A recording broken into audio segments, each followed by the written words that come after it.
Gaya namin dito sa Frances.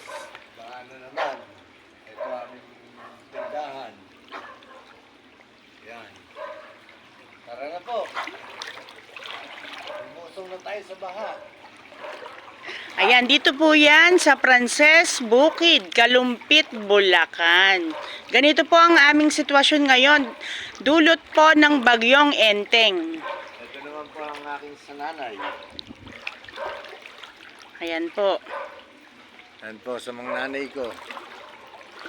Ang lalim po ng tubig ngayon. Yan, umuulan-ulan na naman.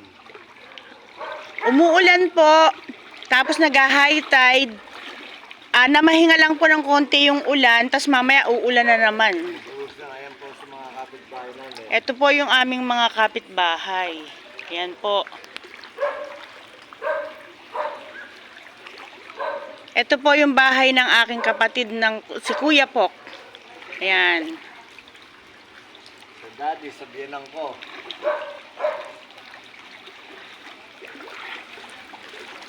Yan. Palalim na naman ang palalim. Ayan naman, ang buhos ng ulan. Itigil lang ng panandalian. Babagsak naman ang malalaking patak na ulan. Ayan po, ito po ang samang daddy ko. Ayan. Ngayon po ay 6:30 ng gabi.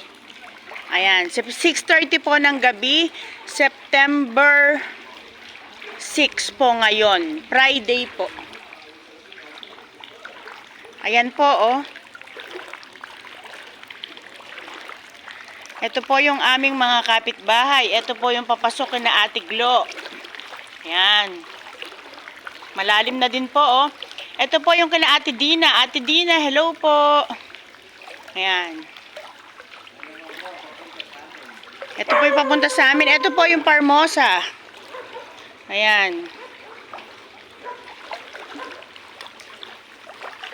Dito po yan sa Kalumpit, Bulacan.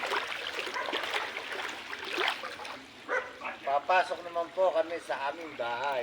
Ayan. Ito po, oh. Ang dante! Ito po ang aming bahay. Dito po kami nag-vlog. Ngayon po, ito na po ngayon ang itsura niya. Tama po. Mga kapanlasa, ingat po tayo sa panahon natin ngayon. Lalo na mga naapekto ng baha. Ingat-ingat din. Huwag tayong mawawala ng pag-asa. Fight lang ng fight. Laban lang. Paano po?